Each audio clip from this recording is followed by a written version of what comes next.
بسم اللہ الرحمن الرحیم۔ السلام علیکم۔ تمام وزیر میدان میں تیر اندازی کی مشق کر رہے تھے۔ سلطان غیاث الدین بھی ان کے ساتھ شریک تھا۔ اچانک سلطان کا نشانہ خطا ہو گیا اور وہ تیر ایک بیوہ عورت کے بچے کو جا لگا۔ اس سے وہ مر گیا۔ سلطان کو پتہ نہ چل سکا۔ وہ عورت قاضی سلطان کی عدالت میں پہنچ گئی۔ قاضی سراج الدین عورت کی طرف متوجہ ہوئے اور پوچھا، کیا بات ہے؟ تم کیوں رو رہی ہو؟ عورت نے روتے ہوئے سلطان کے خلاف شکایت لکھوائی۔ سلطان کے تیر سے میرا بچہ ہلاک ہو گیا ہے۔ قاضی سراج الدین نے عورت کی بات پوری توجہ سے سنی اور پھر اسی وقت سلطان کے نام خط لکھا۔ آپ کے خلاف شکایت آئی ہے، فوراً عدالت میں حاضر ہو جائیں اور اپنے خلاف آنے والی شکایت کا جواب دیں۔ پھر یہ حکم عدالت کے ایک پیادے کو دے کر ہدایت کی، یہ حکم نامہ فوراً سلطان کے پاس لے جاؤ۔ پیادے کو یہ حکم دے کر قاضی سراج الدین نے ایک کوڑا نکالا اور اپنی گدی کے نیچے چھپا دیا۔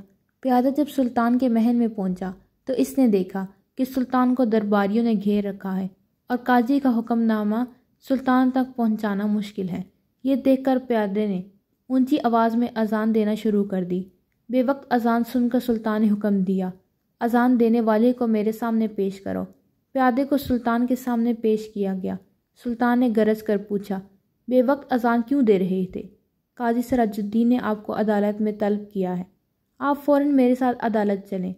پیادے نے قاضی صاحب کا حکم نامہ سلطان کو دیتے ہوئے کہا۔ سلطان فوراً اٹھا، ایک چھوٹی سی تلوار اپنی آستین میں چھپا لی، پھر پیادے کے ساتھ عدالت پہنچا۔ قاضی صاحب نے بیٹھے بیٹھے مقتول کی ماں اور سلطان کے بیان باری باری سنے، پھر فیصلہ سنایا۔ غلطی سے ہو جانے والے قتل کی وجہ سے سلطان پر کفارہ اور اس کی برادری پر خون کی دید آئے گی۔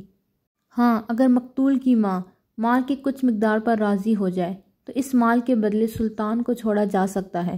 سلطان نے لڑکی کی ماں کو بہت سے مال پر راضی کر لیا، پھر قاضی سے کہا، میں نے لڑکے کی ماں کو مال پر راضی کر لیا ہے۔ قاضی نے عورت سے پوچھا، کیا آپ راضی ہو گئیں؟ جی ہاں، میں راضی ہو گئی ہوں، عورت نے قاضی کو جواب دیا۔ اب قاضی اپنی جگہ سے سلطان کی تعذیب کے لیے اٹھے اور انہیں اپنی جگہ پر بٹھایا۔ سلطان نے بغل سے تلوار نکال کر قاضی سراج الدین کو دکھاتے ہوئے کہا، اگر آپ میری ذرا سی بھی رعایت کرتے تو میں اس تلوار سے آپ کی گردن اڑا دیتا۔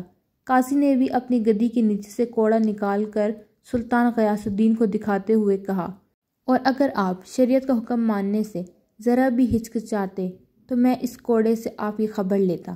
بے شک یہ ہم دونوں کا امتحان تھا۔ ایسے بھی حکمران تھے اور ایسے عادل منصفین تھے۔ اللہ تعالیٰ ہم کو ایسے عادل جج اور نیک حکمران عطا فرمائے۔